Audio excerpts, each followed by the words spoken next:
Morning students और twelfth English medium की class English का चैप्टर 2 आज आपके लिए लेकर आए हैं।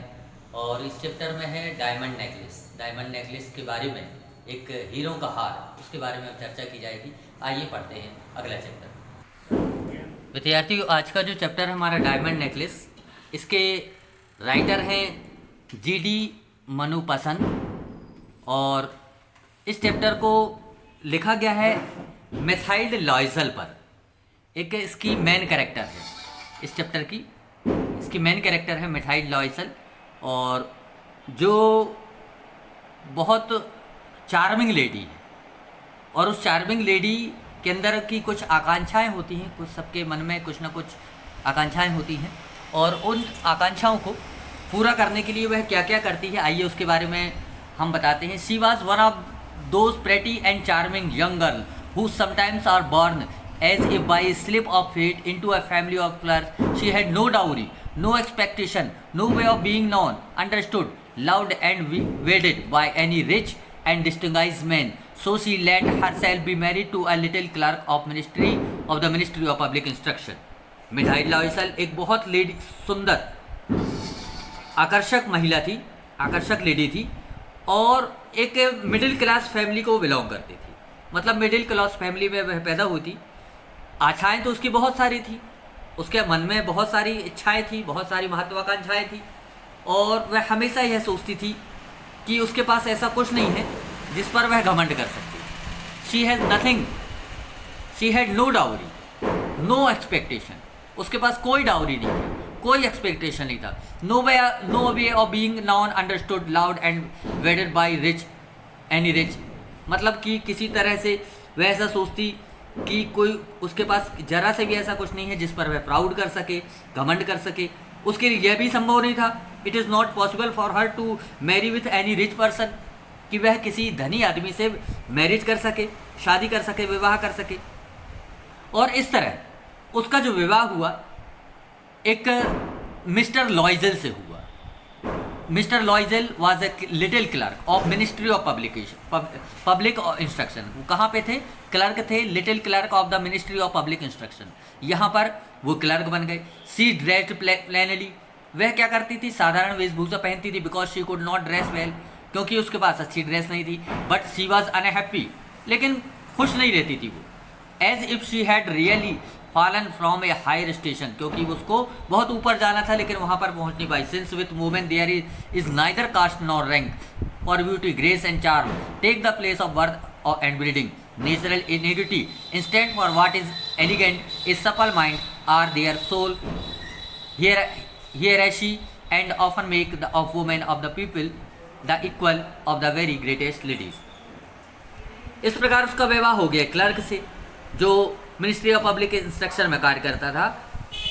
बहुत महत्वाकांक्षी होने के कारण वह खुश नहीं थी, क्योंकि वह जितनी वह विलासी जीवन चाहती थी जो व्यतीत करना, वह कर नहीं पा रही थी। वह साधारण प्लेन ड्रेस हमेशा पहनती और एक छोटे से कमरे में रहती, मध्यम श्रेणी का कमरा था, वहाँ पर रहती थी, और जिसकी दीवारें कैसी थी? पुरानी थी, वहाँ पर पेंट भी नहीं था। वह अपने विद्यालय में पढ़ने वाली उन सहपाठियों से ईर्ष्या करती थी जो अमीर थी। अच्छा, जितनी भी जिनके साथ वह पढ़ी उन सभी से वह ईर्ष्या करती थी, घृणा करती थी, एनवी रखती थी, क्योंकि वो उससे रिच रहती थी और जो चाहे वो खरीद सकती थी। अब देखिए ट्विस्ट आता है। एक दिन उसके पति मिस्टर लॉयजल उसके लिए एक निमंत्रण पत्र लेकर आया। अब लेकिन वह प्रसन्न नहीं थी, क्योंकि उसके पास इस अवसर पर, इस ओकेजन पर पहनने के लिए अच्छे क्लॉथ्स नहीं थे। तो उसके पति ने क्या किया? 400 फ्रैंक्स उसको दे दिए गाउन खरीदने के लिए, और गाउन का अरेंजमेंट किया गया। उसने जो यह पैसे थे अपनी बंदूक खरीदने के लिए रखे थे, फिर भी उसने उसको दे दिए, जो पैसे बचाए थे दे दिए। जैसे जैसे इनविटेशन की डेट करीब आ रही थी, जो मिसिस लॉयजल हैं, जो मिथाइल जो है, वह बहुत उदास लगने लगी। और ऐसा इसलिए था क्योंकि उसके पास इस अवसर पर पहनने लायक कोई आभूषण, कोई गहने थे नहीं। वह सोचती थी कि वह सबसे गरीब महिला लगेगी। उसके पति ने उसको सलाह दी कि वह अपनी अमीर सहेली से जाकर कोई ना कोई गहना उधार ले ले। और जो अमीर सहेली थी उसका नाम था मैडम फॉरेस्टर। तो बेचारी लॉइजल को यह सुझाव पसंद आया। अगले दिन वह अपनी सहेली के घर गई और हीरे का हार उधार ले आई। अब देखें,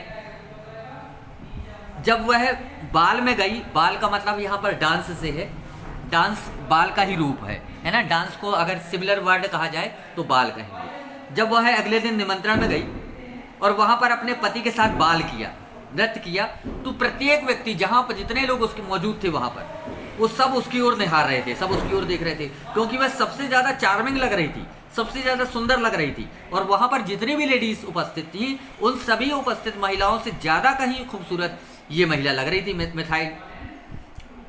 प्रत्येक व्यक्ति उसकी सुंदरता पर बहुत ज़्यादा मोहित थे। वे सभी उससे इंट्रोडक्शन चाह रहे थे।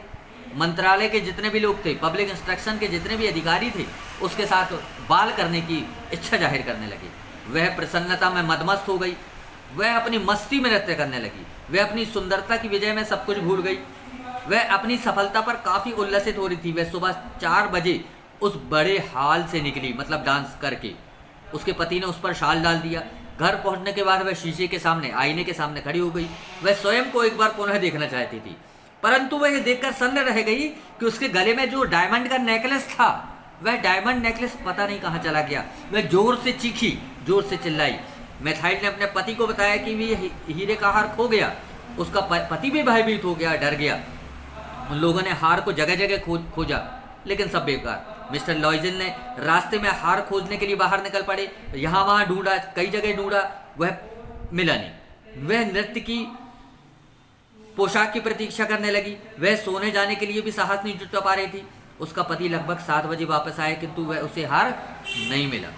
अपने पति की सलाह पर मिथाइल ने अपनी सहेली को एक पत्र लिखा कि हार टूट गया है। कौन? Mister Forrester. उनको एक पत्र लिखा कि हार टूट गया है और उसने हार को मरम्मत के लिए, रिपेयरिंग के लिए भेजा है। इस प्रकार उसको 1 दिन या 2 दिन का समय मिल जाएगा हार खरीदने के लिए।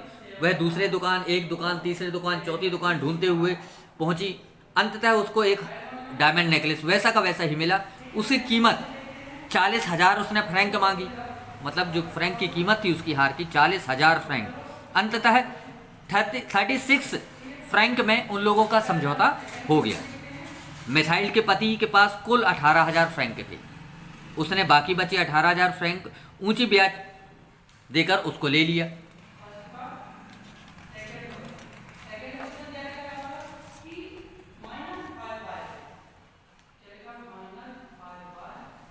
इसके लिए अब समस्या आ गई उनके साथ। हीरे का हार उसने मैडम फॉरेस्टर को भेज दिया। मैडम फॉरेस्टर ने उसको देखने तक की परवाह नहीं की कि हीरे का हार सही है कि नहीं। अब मिथाइल और उसके पति का जीवन कठिन बन गया। उन्हें 18,000 फ्रैंक का कर्ज चुकाना था। इसके लिए एक सस्ते कमरे में जाना पड़ा। उन्होंने नौकर भी हटा दिया। अब घर के सारे कामकाज मिथाइल स्वयं करने लगी। पानी लाना, कमरे का फर्श साफ करना, बर्तन, कपड़े सब स्वयं करने लगी। खरीदारी भी स्वयं करती। पति शाम को देर रात तक काम करने लगा। उधार लिए हुए 18,000 फ्रैंकों को चुकाने के लिए कठिन परिश्रम कर रहा था। उन्होंने 10वें वर्ष के अंत तक सारा कर्जा चुका दिया, लेकिन मिथाइल को इसके लिए काफ़ी बड़ी कीमत चुकानी पड़ी। वह सामान्य औरत की तरह रहने लगी, वस्तुतः वो बूढ़ी भी दिखने लगी। अब एक कठोर, कर्कश और हठी औरत बन गई थी। एक रविवार जब मिथाइल सैर के लिए बाहर निकली, तब उसने मैडम फॉरेस्टर को देखा और उसके पास गई। मैम फॉरेस्टर ने उसमें आए बदलाव को देखकर बड़ी आश्चर्यचकित हुई। उन्होंने कहा मिथाइल से कि बहुत कठिन जीवन व्यतीत कर रही हुई, यह क्या हो गया? बोले आपके ही कारण हुआ। मैडम फॉरेस्टर ये सुनकर बड़ी अचंभित हुई कि मेरे कारण कैसे हो गया। तब मिथाइल ने उसको पूरी घटना बताई, और जब उसे पूरी घटना विस्तार पूर्वक बताई कि उसका हार खो गया था और उसने उसके स्थान पर 36,000 फ्रैंक का नया हार खरीदा, उसको कर्ज चुकाने में 10 वर्ष लग गए।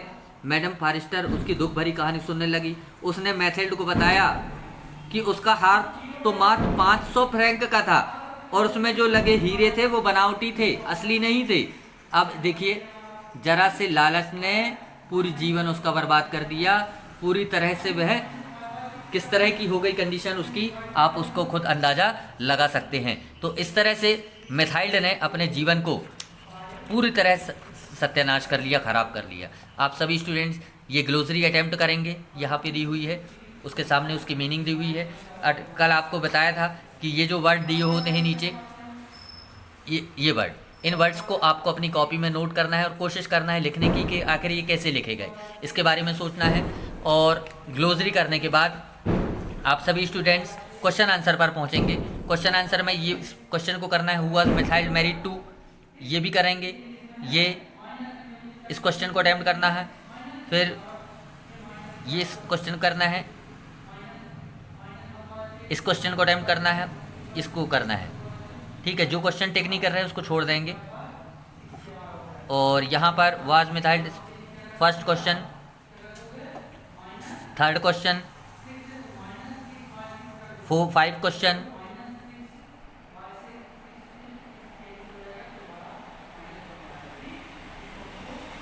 तो इन यहाँ से इन क्वेश्चन को अटेम्प्ट कर लेना आप लोग। और इसके बाद फर्स्ट, सेकंड, थर्ड, फोर्थ, इन क्वेश्चन को आप लोग अटेम्प्ट कर लेंगे। तो आप अपनी नोटबुक, आप सभी के होमवर्क अभी आ नहीं रहे, सभी बच्चे होमवर्क करें और होमवर्क करके फ़ोटो निकालें। फ़ोटो निकालने के बाद उसको सेंड करें हमारे ग्रुप में, और जो विद्यार्थी सेंड नहीं करेंगे फिर उनको यहाँ से हम हटाएंगे। आप लोग सभी लोग अपने अपने होमवर्क करें, फ़ोटो खींचें, फ़ोटो खींचने के बाद उसको होमवर्क को सेंड करेंगे।